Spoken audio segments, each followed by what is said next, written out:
Welcome to face master காமி. யாரை பற்றி பார்க்க போகிறோம்னா, நம்ம திரும்பி சசிகலா ஒரு புதிய கட்சியை ஆரம்பிக்க போகிறதா ஒரு தகவல் வெளியாச்சு. ஆனால் இன்னும் ஆரம்பிக்கவே இல்லை. இதுக்கு முக்கியமான காரணம் டெல்லியில் பார்த்தீங்கன்னா ஒரு சிக்கல் கொடுத்துட்ருக்காங்க.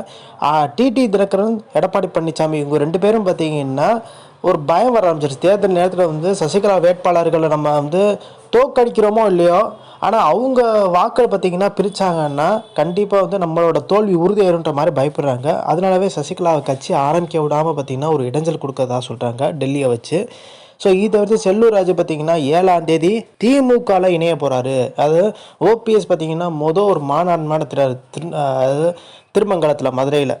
ஸோ அங்கே பார்த்திங்கன்னா செல்லூர் ராஜு இணையறதுக்கான வாய்ப்பு இருக்குது. திமுகவில் இணையறதுக்கான வாய்ப்பு இருக்குது. எதனால் இணையிறாருன்னா, எம்எல்ஏவாக நீடிக்கணும்னா அதிமுகலேருந்து சார்பாக போட்டிட்டால் ஜெயிக்கிறதுக்கான வாய்ப்பே இல்லைன்ற ஒரு சூழ்நிலை உருவாயிருச்சு. இதுக்கு முக்கியமான காரணம் பிஜேபி. ஸோ அதுவுமே பார்த்திங்கன்னா ஒரு சிக்கல் கொடுக்குறனால திமுகவில் இணைஞ்சிடலாமல் ஒரு எண்ணத்தில் இருக்கதா சொல்கிறாங்க.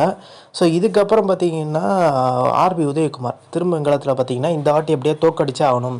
ஸோ மணிமாறனை அங்கே ஜெயிக்க வைக்கணும்னு சொல்கிற திமுக தலைமையை பார்த்திங்கன்னா களத்தில் இறங்கியிருக்கதா சொல்கிறாங்க. சபரீசன் அவருமே களத்தில் இறங்கியிருக்காரு. இது தவிர்த்து ஓபிஎஸ் பார்த்திங்கன்னா தனக்கு எதிராக ஆர்பி உதயகுமார் செயல்பட்டான்ற மாதிரி பார்த்திங்கன்னா நம்மளுக்கு நல்லா தெரியும். 2021 நாடாளுமன்ற தேர்தலில் பல ஓபிஎஸ்களை ராமநாதபுரத்தில் ஓபிஎஸ் போட்டியிடும்போது குழப்புறதுக்காண்டி டம்மி ஓபிஎஸ்ஸை களமிறக்கி விட்டார். இதுக்கு முக்கியமான காரணம் ஆர்பி உதயகுமார். அது மட்டும் கிடையாது, ஆர்பி உதயகுமார்னால எங்கள் கட்சியை பார்த்திங்கன்னா வீணாக போச்சுன்ற மாதிரி ஓபிஎஸ் எல்லாம் தொடர்ந்து சொல்லிகிட்டு இருக்காரு. ஸோ ஆர்பி உதயகுமாரோட அங்கே திருமங்கலத்தில் தான் அவர் போட்டிடுறதுக்கான வாய்ப்பு இருக்குது. ஸோ அவர் எப்படியாவது தோக்கடிக்கணும், அதாவது ஓபிஎஸ் இடத்த பிடிக்கணும்னு சொல்லிட்டு பார்த்திங்கன்னா ஆர்பி உதயகுமார் நினச்சிருந்தார். ஸோ ஆர்பி உதயகுமாரை காலி பண்ணணும். அதே மாதிரி திமுகவோட மிகப்பெரிய லெவலில் தொடர்ந்து ஒரு விமர்சனம், அதாவது மு.க. ஸ்டாலினையும் உதயநிதியும் பார்த்திங்கன்னா தொடர்ந்து விமர்சனம். தென் மாவட்டங்களில் கால் உண்டோம்னா அவரை தோக்கடிக்கணும்னு சொல்கிறதில்ல தீவிரமாக இறங்கியிருக்கதா சொல்கிறாங்க. சசிகலா பார்த்திங்கன்னா ஜீவிதா நாச்சியார்ன்றவங்க களமிறக்கி விட போகிறாங்க.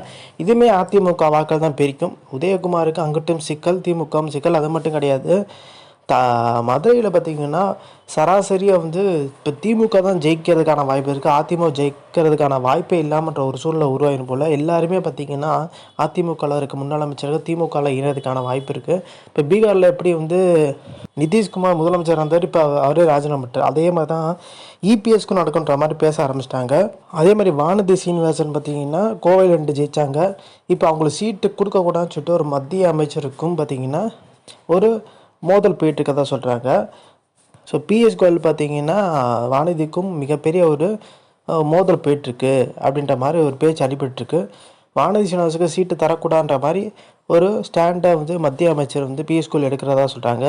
ஆனால் அவர் மீறி பார்த்திங்கன்னா வானதி சீனிவாசன் எடப்பாடி பழனிசாமிகிட்ட கேட்டு சீட்டு வாங்க போகிறதா தகவல் இல்லையா இருக்குது. ஸோ இந்த இன்ஃபர்மேஷன் முடிச்சா like share subscribe. Thanks for வாட்சிங் திஸ் வீடியோ.